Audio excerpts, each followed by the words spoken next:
Vanoggend hier in julle teenwoordigheid kan wees en die woord van die Here soos hy dit op my hart gelê het vanoggend vir julle te bedien. Mag die Here vir julle ryklik seën vanoggend en mag sy woord in julle harte vassteek en mag daar iets nuuts in jou binneste losgemaak word vanmôre as gevolg van God se woord. Nou, wanneer jy by 'n nuwe plek kom preek en dis nou jou eerste keer wat jy daar bedien, dan laat dit my nou dink aan die storie van die predikant, jong predikant. Ek is nou nie meer so jonk nie, as julle na die enetjie kyk, dan sal julle sien. Maar ek voel jonk omdat ek hier by 'n nuwe gemeente aankom. En die jong predikant moes nou vir sy eerste keer bedien in die gemeente. En die gemeente wil nou almal kom hoor, wat sê die jong predikant nou? Dis nou sy eerste keer wat hy gaan kom preek. En die gemeente het saamgekom en hulle het saamgestroom daai oggend en hulle moes later stoele uitpak. En die stoele word uitgepak tot teen die kansel. Gelukkig is ons nie daar vanmôre nie. Maar die stoele word uitgepak tot reg voor. En die spesifieke oggend bedien hy oor die wederkoms van die Here. Maar sy enigste vrees was, dat as hy nou vergeet wat hy moes sê, sy woorde, hy's baie skrikkerig daarvoor.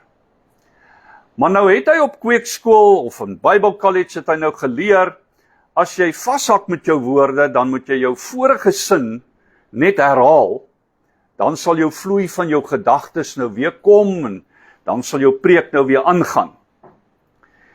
En so kom hy, en hy preek, en op 'n stadium kom hy, waar hy oor die wederkoms praat, en hy sê, waar die Here sê, kyk, ek kom. En daar steek hy vas. Hy kan nie onthou wat hy moet sê nie. Maar hy dog maar, ek het mos nou geleer, ek moet net my vorige woorde herhaal. Maar nou wil hy dit nie hê dat die mense nou moet dink hy het nou vasgehaak nie. So hy sê dit met nou bietjie meer erns en 'n bietjie meer oorgawe en hy lê so half op die preekstoel en hy sê, kyk, ek kom. En nog steeds kom sy woorde nie terug nie. En hy dog, okay, ek gaan dit nog 'n keer doen, ek gaan nog 'n maal sê, kyk, ek kom, maar die keer gaan ek dit nou sê met passie, dat die mense dink, ek spreek tot hulle, en hy lê weer so vorentoe en hy sê, kyk, ek kom, maar hy val bo die preekstoel, en hy val hier in 'n tannie se skoot hier reg voor hom, en hy vlieg op en hy sê, sorry, ek is baie jammer, en sy sê, moenie bekommerd wees my seun, jy het my 3 keer gewaarsku en ek het nie geluister nie. So, hopelik gaan ek nou nie vanmôre oor die preekstoel val nie. En as ek dit gaan doen, dan sal niemand om my te vang nie. Goed. Ek wil hê u moet vir 'n oomblik, as u woord hier het, as jy hom nie hier het nie, is dit okay. Maar ek wil hê u moet jou Bybel vat. En as jy op jou foon, baie mense werk van hulle fone af en lees van hulle fone, maar ek wil hê u moet 'n verklaring saam met my doen vanmôre. En as u hom hier het, hou net u woord so op en sê, hierdie is my Bybel. Ek is lief vir my Bybel. Ek glo dat die Bybel die woord van God is. En van vandag en elke dag verder, sal ek my wortels diep groei in God se woord. En ek sal toelaat dat die woord ryklik in my woon. Amen. Ons moet so 'n bietjie begin verklaar dat ons lief is vir God se woord en dat ons God se woord in ons lewens soek. Nou ek bedien vanmôre op die tema, en dis 'n Engelse tema, maar ek gaan hom ook in Afrikaans doen. Attitude determines your altitude. Met ander woorde, wat ek probeer sê is, jou houding bepaal jou hoogte. Ja, en ons gaan 'n bietjie meer daaroor sê vanmôre. Maar ek wil hê dat ons eers gaan lees uit Kolossense 3 vers 1 en vers 2. Kan julle dalk vir my so 'n bietjie water reël? Dankie. Dankie. Kolossense 3 vers 1 en vers 2. Die woord van die Here sê: As julle dan saam met Christus opgewek is, soek die dinge daarbo. En ek gaan net tot daar lees vir vers 1. Maar ek wil hê jy moet die gedagte oophou vir die gedeelte wat sê, soek die dinge daarbo. Vers 2 kom, en hy sê, bedink die dinge wat daarbo is. Nie wat op die aarde is nie. Nou daar is nogal 'n verskil tussen die soek die dinge daarbo versus bedink die dinge daarbo. En ek het nou gaan sit en dink oor die skrif en ek het dit eintlik nog nooit regtig so gelees en verstaan en geïnterpreteer nie, maar as ek iets soek, dan is ek nogal angstig op soek daarna. Sê nou maar, jy het jou bos sleutels verloor. Dan krap jy oralste. Jy skrap daai huis deurmekaar. Want jy het nou jou sleutels nodig. Dis met erns wat jy soek. En die vrouens skrap hulle handsakke uit. En dan kom hulle agter, ons het baie meer goed hierin as wat ons gedink het ons het. Dan soek hulle. Nou kom die woord vanmôre en hy sê, soek die dinge waar? Daarbo. So dit is nogal vir my 'n baie belangrike konsep wat ons vanmôre hier het, en dit is dat ons die dinge moet soek wat daarbo is. En ons gaan nou 'n bietjie praat oor wat daai dinge is. Maar die dinge daarbo, baie dankie, is die dinge wat ons wil nastreef, is die dinge wat ons soek in ons lewe, wat ons begeer om te hê. En dan in vers 2 kom hy en hy sê, bedink die dinge daarbo. So nommer 1 moet ons soek wat daarbo is, met erns, met 'n nastreef, met 'n begeerte, en nommer 2 sê hy, bedink dit. Met ander woorde, dit wat ek soek, word uiteindelik dit waaroor ek dink.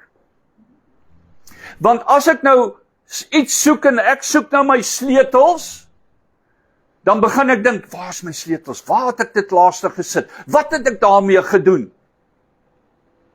So dit wat jy soek, begin raak dit wat jy dink, en dit wat jy dink, beïnvloed hoe jy leef. Nou dis 'n baie belangrike stelling wat ek nou maak. Dit wat jy soek, raak waaroor jy dink, en dit wat jy dink, beïnvloed hoe jy leef. En dis hoekom Kolossense 3 vers 1 en 2 kom, en sê, soek die dinge daarbo. En onthou, ons het gepraat, en ons het begin, en gesê die tema is, jou houding bepaal jou hoogte. So die woord sê nie, soek die dinge daaronder nie, hy sê, soek die dinge daarbo. Dis hoër, altitude. Nou het jy geweet, dat ons leef baie keer met negatiewe goed om ons. En daarom begin ons negatief dink. En kry ons 'n negatiewe houding oor dinge in die lewe. En 'n negatiewe houding maak dat mense vasgevang is in vrees, in ongeloof, in bitterheid. En dit maak dat mense uiteindelik nie by hulle doel in hulle lewe uitkom nie. Hulle purpose in die lewe. Want hulle is vasgevang in negatiewe goed. Nou die Here het ons eintlik wonderlik geskape en dit is dat wanneer ons negatief is, en hierdie is feite, jy kan dit gaan oplees, wanneer ons vasgevang is in 'n negatiewe houding en negatiewe gedagtes, dan skei ons 'n hormoon af genoem kortisol. Kortisol is die hormoon in ons liggaam wat bepaal dat ons meer stres in ons lewe het. Dit beïnvloed jou gesondheid negatief. Dit beïnvloed jou konsentrasievlakke. Dit beïnvloed jou slaappatrone. Dit beïnvloed 'n klomp goed in jou lewe. So as ons in die negatiewe bly, dan bly ons die verkeerde hormoon afskei in ons liggaam wat ons negatief hou en net verder negatief maak. Maar ons doen dit in elk geval. Jare lank pak ons goed in 'n tas. Al die negatiewe goed. En ons hou daaraan vas. Ons kan nie ontslaa raak van bitterheid van jare lank terug nie. Ons kan nie ontslaa raak van goed wat ons jare daarna nog steeds negatief beïnvloed nie. En ons maak ons tas vol met negatiewe goed. En ek het vanoggend 'n tas met negatiewe goed in saamgebring. Daar staan hy. En pastoor Christo gaan nou vir my die tas van negativiteit van daar af dra tot daar net oor daai draad val nie. En weer terug en dan gaan jy hom weer daar neersit. Baie dankie pastoor Christo. Hy dra die tas vol gelaai van goed. En ek kyk na sy gesig. Is jou rug alraai? Kom staan gou hier by my. Kom staan gou by my. Wat het gebeur daar? Ek voel die tas was vreeslik swaar geweest. Moeilik geweest om te dra, want hy's vol. Gaan jy hom ver kan dra? Glad nie, pastoor. Nie ver nie, dan gaan ek hom moet neersit, want hy's te swaar om te dra. Baie dankie. Dankie, pastoor Christo. Jy sien, hierdie negatiewe goed is in die tas. Maar ons ploeter met hom voort. Ons dra swaar. Ons rug is naderhand seer. Ons hart is seer. Ons gemoed is swaar. Maar ons bly dra aan die goed in die tas. En ek wil vanmôre vir u sê dat die woord van die Here soek ons nie daar nie, in 'n negatiewe plek nie. Ons is geroep om hoër te wees, ons houding te verander, sodat ons hoogte saam met Christus kan bereik. En wat sê, hoekom sê ek so? Voortdurend deur die woord, sien ek dat die Here mense opvat na hoër plekke toe. Kom ons kyk na Moses, hy moes teen die berg op, om die openbarings van God te kry. Die reëls van die Here vir die volk. Moes na 'n hoër plek gaan. Ons sien, Elia moes op die berg Karmel gaan, in die hoogte in, voor die vuur kon val. Ons sien dat Jesus homself baie keer teen die berg opgegaan het, om te gaan bid en krag te soek. Ons sien dat Johannes in Openbaring in die Gees opgevaar het om die openbarings en die waarhede van God te vind. Ons sien dat die engele wat vir Lot uit Sodom en Gomorra gelei het, vir hom gesê het, gaan na die berg toe. Hoor. Jy sien, hoër plekke simboliseer iets vir my en vir jou vanoggend, en dit is dat dit simboliseer dat wanneer ons altitude kry met die Here, dan vind ons dat ons nader aan hom beweeg, dat ons sy teenwoordigheid ervaar, dat ons sy waarhede kry, sy openbarings kry, dat ons sy visie kry, dat ons doel kry, dat ons purpose kry, dat ons in 'n plek kom waar ons sy stem kan hoor. Weg van die vyand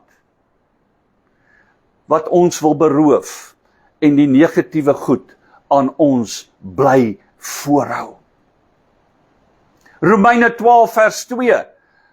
Romeine 12:2 kom en hy sê, en word nie aan hierdie wêreld gelykvormig nie, maar word verander deur julle gemoed, sodat julle kan beproef wat die goeie en welgevallige en volmaakte wil van God is. Nou hierdie is verskriklik belangrik. Die woord doen 'n beroep op my en jou om ons gedagtes te verander, om ons gemoed te verander. Want dan gaan ons die goeie, welgevallige en volmaakte wil van God in ons lewe ervaar. Die goeie wil, the good will of God, welgevallige, praat van acceptable and well-pleasing wil van God, en die vermaakte wil God is the perfect, complete will of God. If you are not experiencing the will of God in your life, you need to change your attitude. You need to change your altitude. Want net soos ons in die negatiewe vasgevang word en negatiewe hormone afskei, skei ons ook goeie hormone af wanneer ons in die volmaakte wil van God begin inbeweeg. En daardie hormone wat ons afskei, en hulle praat van good hormones en hulle praat van bad hormones. Nou die good hormones wat ons dan nou vanmôre na kyk, is dopamien. Julle al gehoor van die woord dopamien? Dopamien is 'n hormoon wat vir jou plesier in die lewe gee, fokus, motivering. Dis 'n hormoon wat maak dat jy voel tevrede met dinge in jou lewe. Serotonien is 'n hormoon wat die brein afskei wat jou emosies stabiel hou en jou gevoelens van kalmte en tevredenheid en welstand gee. Endorfien is 'n hormoon wat 'n natuurlike pynstiller in jou liggaam is. So wanneer jy gelukkig is, wanneer jy in die wil van God is, dan beweeg jy op 'n vlak waar selfs jou hormone 'n pynstiller in jou lewe is. En dit gee vir jou geluk en ontspanning. Daar's 'n hormoon wat genoem word DHEA, wat beteken dit versterk jou immuniteitstelsel sodat jy nie so vinnig siek word nie. So as jy negatief is, word jy vinnig siek. As jy positief is in 'n goeie houding, dan ervaar jy gesondheid in 'n groter mate. As jy dit nie het nie, dan ervaar jy depressie. So jy sien, daar is verskriklik baie goeie hormone wat afgeskei word, en ek sê nou vir u dat ons is nie bestem om laag te lewe nie, maar hoog met Christus te wandel. In sy dieptes. Ek het een keer 'n navorsingsstuk gelees van iemand wat navorsing doen, rakende, wat is die een enkele ding wat mense in die lewe soek? En baie het nou gekom en gesê, hulle dink dit sal wees finansies en 'n mooi huis en 'n pragtige kar en 'n mooi vrou en al die goed. Maar die enkele ding reg oor die wêreld, maak nie saak van taal of kultuur nie, is geluk. Ons wil geluk ervaar. En dit bring my by 'n storie van 'n oupa wat vir sy kleinseun die volgende vertel. Hy vertel vir sy kleinseun, hy sê, binne in ons, en ek weet nie hoekom hy hierdie vergelyking gebring het nie, maar dis die storie. Binne in ons is daar 2 wolwe. Hy sê, daar's 'n goeie wolf, en daar's 'n slegte wolf. Die slegte wolf verteenwoordig, en hierdie wolf bring woede, en jaloesie, en hebsug, en selfgesentreerdheid, trots en bitterheid. En die goeie wolf bring vrede en liefde, omgee, geloof en waarheid, nederigheid, vriendelikheid. Dis wat die goeie wolf bring. En hy het dit daar gelaat en 'n rukkie later, kleinseun het so 'n bietjie gesit en bepeins oor wat oupa nou gesê het. En hy vra vir sy oupa, watter wolf wen? En die oupa sonder om te skroom sê, die wolf wat jy voer. Nou jy sien, in ons brein is daar onder andere 2 gedeeltes. Hulle noem dit die bewuste en die onbewuste brein, die conscious and the subconscious mind. Nou, die subconscious mind is dit waarin ons goed plant, en daai subconscious mind is vrugbare grond. Dit wat jy daar plant, groei. So as jy negativiteit daar plant, dan groei dit. As jy positiwiteit daarin sit, dan groei dit. So ons is konstant met hierdie 2 wolwe, en dit hang af wat jy voer in jou subconscious mind, en gaan jy doelbewus die besluit neem om te sê, ek is klaar met die negatiewe goed in my lewe, ek wil hoogte vind in Christus, ek wil dieper in Christus beweeg, sodat ek in sy wil kan wandel. Het jy ook geweet dat hierdie gees, hierdie positiwiteit, ek noem dit nou 'n gees, of negativiteit, vryf af teen ander. As jy heeltyd negatief is, dan begin die ander ou ook naderhand negatief raak. En die navorsing wys dat jy kan mense rondom jou positief beïnvloed, 63% positief beïnvloed, deurdat jy net positief raak.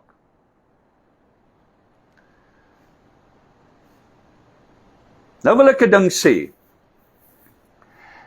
En dit is dat in Genesis 3:1, en ons gaan nou nie die skrif lees nie, maar in Genesis 3:1 praat hy van die slang wat vir Eva verlei. En hy praat van die slang as die listige een, as die duiwel, as jou vyand. Nou het jy geweet, dat hoe hoër jy beweeg, hoe minder is die vyand daar. Slange kan nie in hoogte, in altitude leef nie. Nou, jy moet nou baie mooi luister hierna, want die atmosfeer daar is vir hulle te hoog. Die suurstof is te min, en die koue is vir hulle te veel. Dan raak hulle stadig, en hulle verloor bewussyn en gaan selfs dood. En as 'n storie in die Tweede Wêreldoorlog waar 'n vlieënier met sy propellervliegtuig opgestyg het, en hulle moes gaan oorlog maak, en toe hy so eentjie in die lug is, toe sien hy hier's 'n slang by hom in die kajuit. En hy is baie paniekerig geweest, want hy's vrek bang vir slange. En hy roep dadelik na sy basis toe en vra, wat moet hy doen, want hy kan nie nou weer kom land nie, hulle is nou besig in 'n aanval. En hy vra, wat moet hy doen? En die antwoord kom terug en sê, vlieg hoër. Vlieg hoër, vlieg nog hoër. Want jy sien, die vyand word gekanseleer en skadeloos gestel wanneer jy hoog is saam met Christus. Dan het hy geen invloed op jou nie.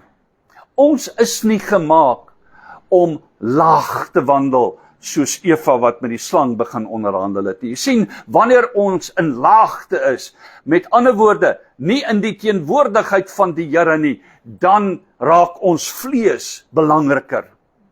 Ons bitterheid groter. Ons begin skinder en kompromie aangaan met die sonde.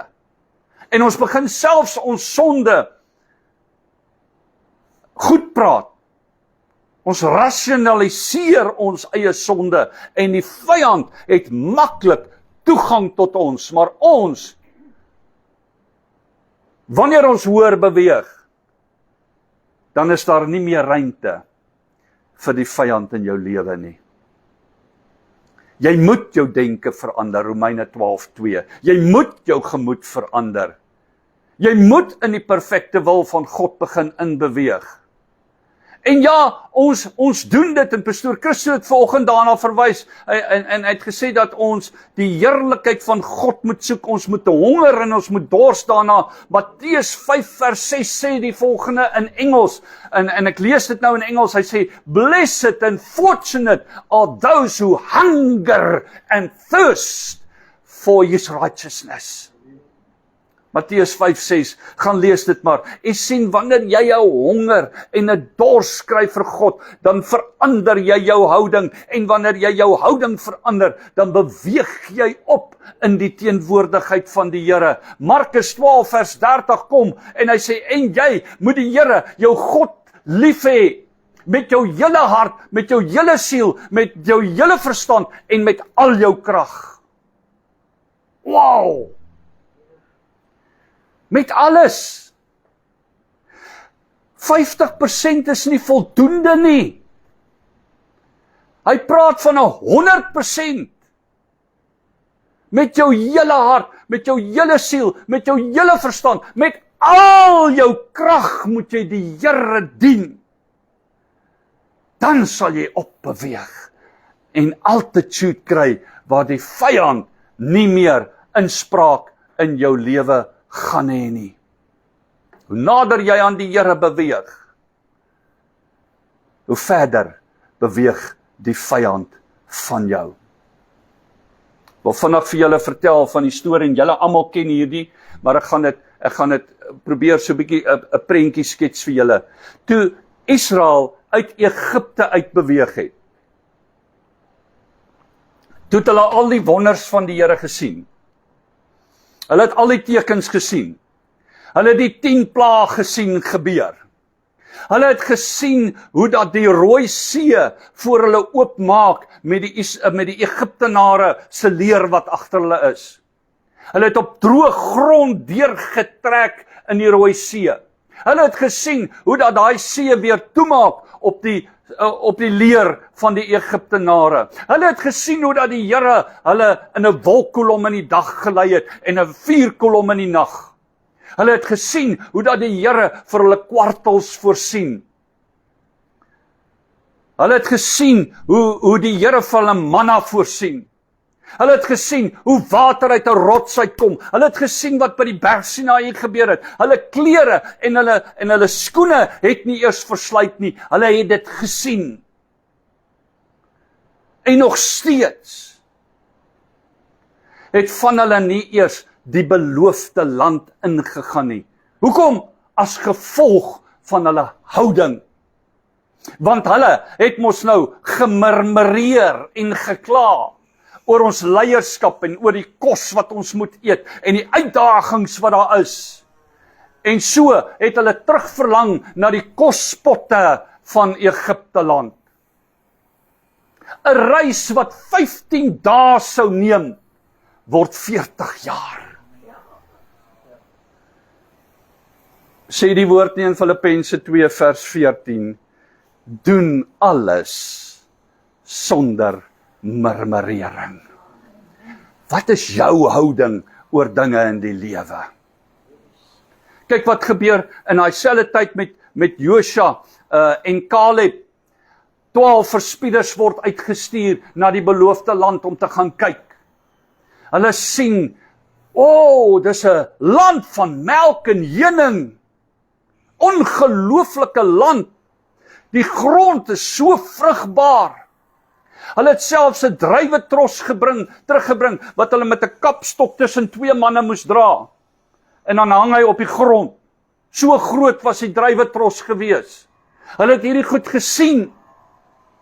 En toe hulle terugkom, en hulle moes vertel wat gebeur, toe sê 10 uit die 12 manne, wow, daai manne is groot, hulle is 'n reuse. Ons gaan beslis nie daai land in besit kan neem nie. Nou moet jy onthou, die Here het reeds vir hulle gesê, dis julle beloofde land. Hy het klaar met hulle gespreek. Hy het klaar vir hulle gesê, maar hulle kies die negatiewe kant om die reuse te sien. Maar Kaleb kom in Numeri 13 vers 30 en hy sê, laat ons gerus optrek, met gerusheid, sonder om bang te wees. Laat ons gerus optrek en hierdie land in besit neem. Ons kan dit sekerlik oorwin. Watter houding is in jou? Watter gesindheid is in jou? In die Hebreëus praat hy van daai stuk, ons kan dit sekerlik oorwin, is die Hebreëse woord Yakol, wat beteken, jy kan dit verseker doen. Jy is in staat daartoe. Jy het die vermoë om dit te doen. Maar sien jy die struikelblokke vandag, of sien jy die geleentheid om 'n beloofde land in te stap? Sien jy die geleentheid om te groei in hoogte en nie in vrees nie?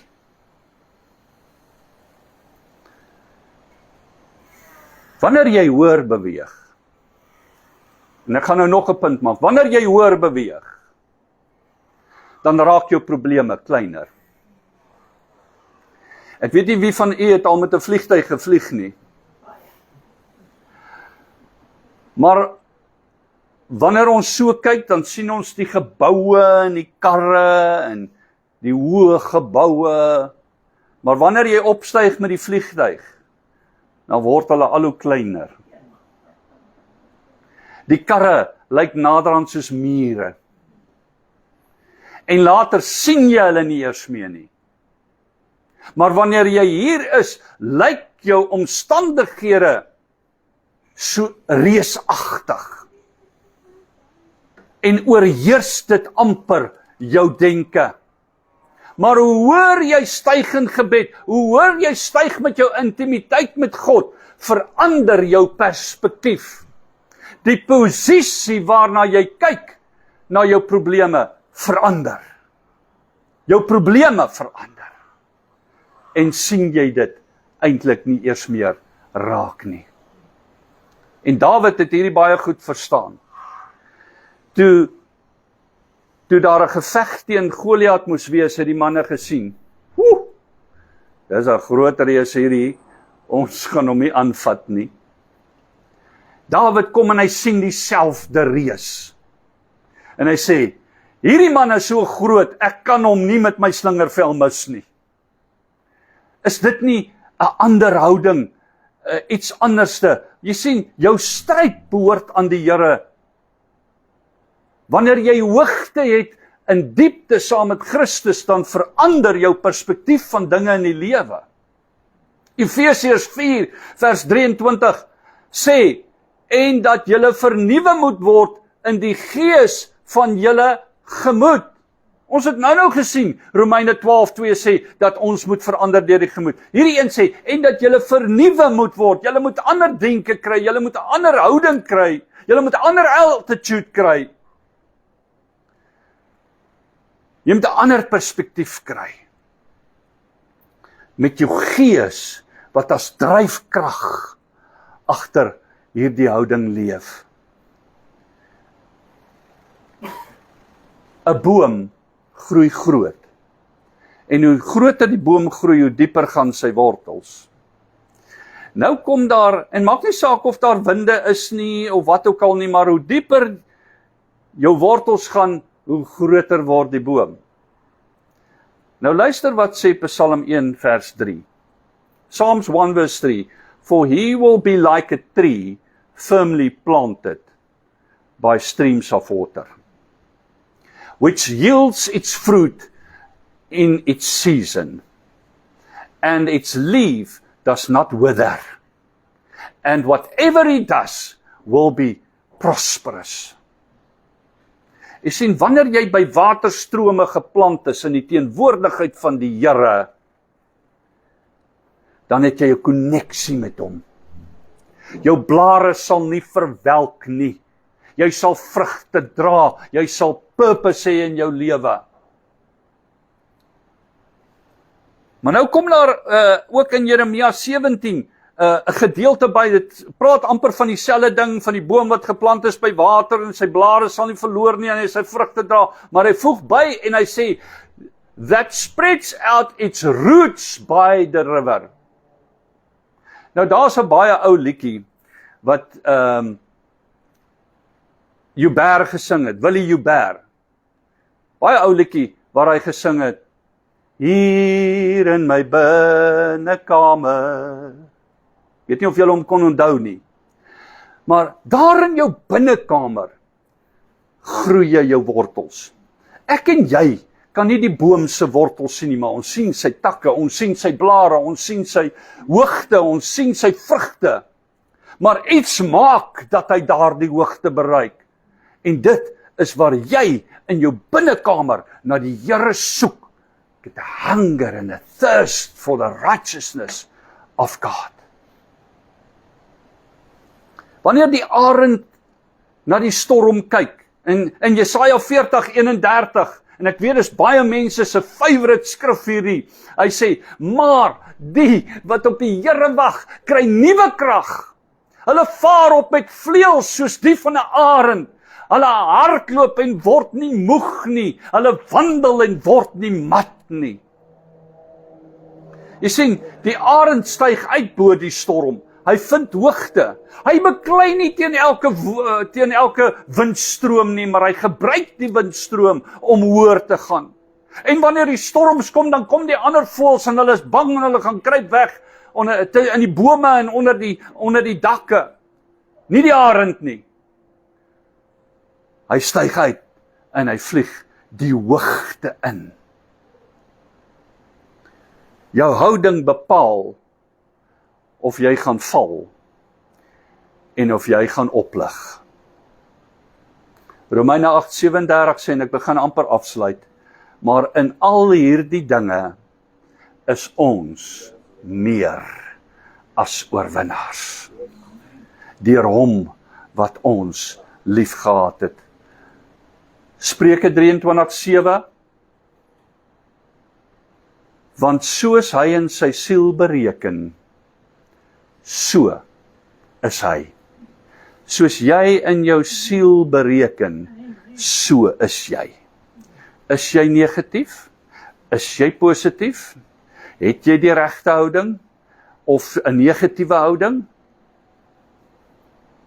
For as he thinketh in his heart, so is he. Wat gaan aan in jou gedagtes? Wat is jou ingesteldheid? Wat is jou oortuigings, wat jou perspektiewe? Styg hoër, of gaan jy die swaar tas saamdra? Ek sluit af. Jakobus 4:8. Nader tot God, en hy sal tot jou nader. Hoe hoër en dieper ons wandel met die Here, hoe minder kan die vyand vat kry aan jou lewe. Amen. Die Here seën u ryklik. Baie dankie.